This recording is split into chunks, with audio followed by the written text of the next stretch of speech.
Our first story takes place in Los Angeles, where a young woman named Emily had taken up a babysitting job for a wealthy family in an old, sprawling mansion. Emily was excited, thinking this would be an easy way to earn some money. Little did she know she was about to step into a horror story straight out of a horror movie. The family had 2 children, Max and Lily, who were sweet and well-behaved. On her first night, after putting the kids to bed, Emily settled on the couch to watch some TV. She flicked through channels and eventually settled on some horror shorts and scary videos on Reddit, hoping for a fun fright. As she watched, she heard a faint whispering coming from the hallway. At first, she thought it was the wind, but the whispering grew louder and more distinct. Emily got up to investigate, her heart pounding. She walked down the dimly lit hallway, the whispering guiding her. It seemed to be coming from the children's room. She opened the door and saw Max and Lily standing by the window, staring out into the darkness. "What are you doing?" she asked, trying to keep her voice steady. Max turned to her, his eyes wide with fear. "The ghost lady is outside," he whispered. Emily felt a chill run down her spine. She looked out the window but saw nothing. "There's no one there, Max. You should go back to bed." Reluctantly, the children climbed back into their beds. Emily tucked them in and closed the door, but she couldn't shake the feeling of being watched. She returned to the living room and tried to calm her nerves by watching a different movie, but the unease lingered. As the night went on, strange things began to happen. The TV flickered on and off, and the lights dimmed and brightened without warning. Emily heard footsteps upstairs, but when she checked, the kids were sound asleep. She decided to call the parents, but there was no answer. The sense of dread grew stronger. Suddenly, the lights went out completely, plunging the house into darkness. Emily's phone battery was low, and she struggled to find a flashlight. She stumbled through the dark, her breath quickening. She heard a soft humming like a lullaby coming from the children's room. Terrified, Emily rushed to the room and saw a shadowy figure standing by Lily's bed. The figure turned, revealing a pale face with hollow eyes. "Leave us alone!" Emily screamed, but the figure simply faded away. Emily grabbed the children and ran to the nearest neighbor's house. The police were called, but no one could find any evidence of an intruder. The family eventually moved out of the mansion. Our second story takes place in the quiet suburbs, where a college student named Jake Weber was babysitting for a family one evening. Jake was looking forward to an easy night of playing games and putting the kids to bed. He never expected to find himself in a true crime horror story. The evening started normally. Jake played with the kids, read them bedtime stories, and tucked them into bed. He then settled on the couch to watch some scary videos and horror shorts, his usual go-to for entertainment. He found a particularly chilling story about a stalker and shivered at the thought. A couple of hours passed, and Jake heard a noise outside. He shrugged it off as the wind, but then he heard it again. Footsteps on the gravel driveway. He got up to look out the window and saw a figure standing by the bushes, partially hidden in the shadows. The figure seemed to be staring directly at him. Jake's heart raced. He quickly closed the curtains and checked the locks on all the doors. He tried to calm himself, thinking it was probably just someone walking their dog or a neighbor, but the unease wouldn't leave him. Suddenly his phone buzzed with a text message. It was from an unknown number. "I see you. Jake's blood ran cold. He texted back, "Who is this?" but received no reply. He tried calling the number, but it went straight to voicemail. He decided to call the police, but just as he was about to dial, he heard a tap on the window. He looked up and saw the same figure, closer this time, with a sinister smile on their face. Jake quickly turned off the lights, hoping to make it seem like no one was home. He texted the parents, but there was no response. The tapping continued, and Jake felt a sense of impending doom. He grabbed a kitchen knife and went to check on the children, who were still sound asleep. He locked their bedroom door and stood guard, his mind racing with fear. Minutes felt like hours as he waited in the darkness. Finally, he heard sirens in the distance. The police arrived and searched the property, but the stalker was gone, leaving no trace behind. Jake gave his statement, but the stalker was never found. The family installed a security system, and Jake never babysat for them again.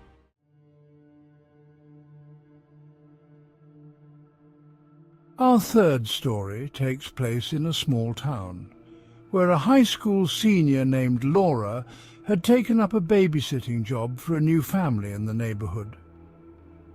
The family had just moved in, and the house was old and creaky, perfect for a horror story setting.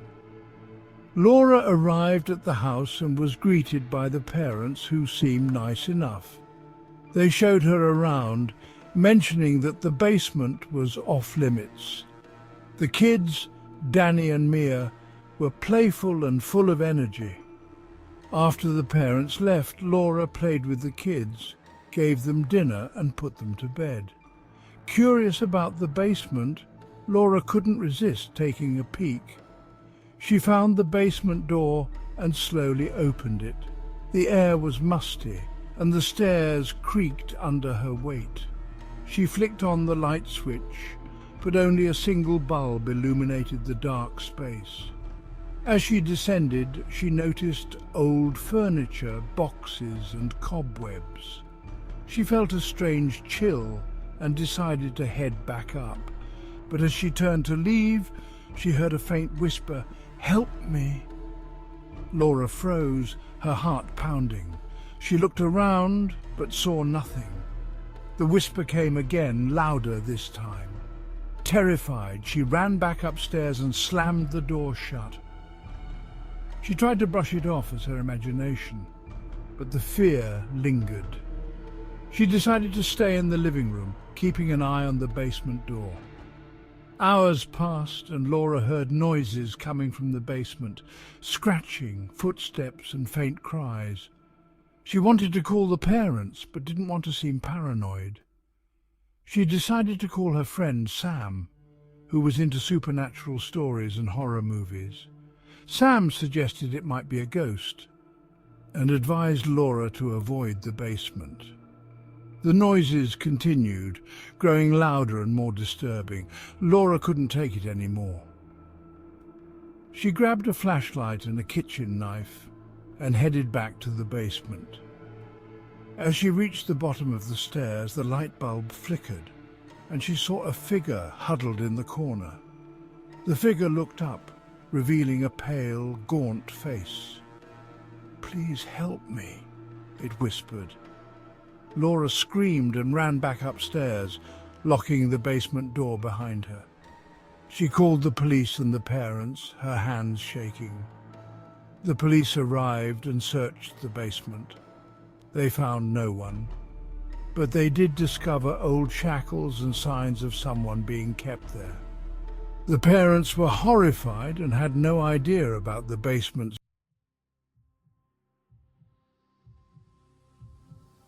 Our fourth story takes place in a quaint neighborhood where a college student named Megan was babysitting for a family with a young girl named Lily. The house was filled with toys and dolls, but one doll in particular caught Megan's attention, a vintage porcelain doll with eerie blue eyes. Lily loved the doll and insisted on taking it everywhere with her. Megan found the doll creepy, but she didn't think much of it. One evening, after putting Lily to bed, Megan settled on the couch to watch some horror shorts and scary videos. She stumbled upon a story about a possessed doll and shivered at the thought. As the night went on, Megan heard strange noises coming from Lily's room. She went to check and found the doll sitting on the floor, facing the door. She picked it up and placed it back in Lily's bed, thinking Lily must have moved it. A few hours later, Megan heard a giggle and the sound of tiny footsteps. She rushed to Lily's room and found the doll in the hallway, its eyes seemingly staring at her. She felt a chill and put the doll back in the room, making sure to close the door. The giggling and footsteps continued, and Megan's fear grew. She decided to call the parents, but there was no answer. She called her friend Jake, who loved supernatural stories and horror movies. Jake suggested it might be a possessed doll and told her to get rid of it. Megan hesitated, but decided to follow Jake's advice.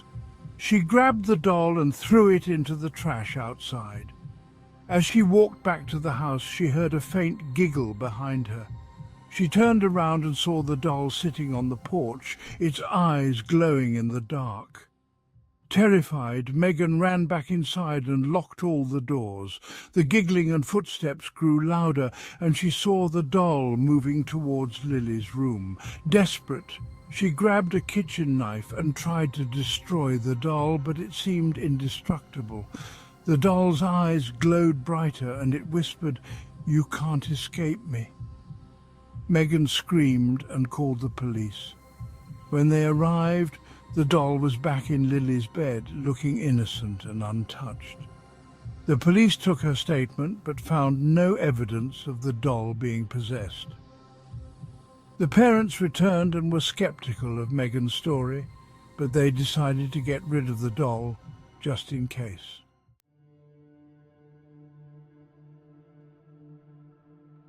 Our final story takes place in a small town where a high school junior named Alex was babysitting for a family on the outskirts of town.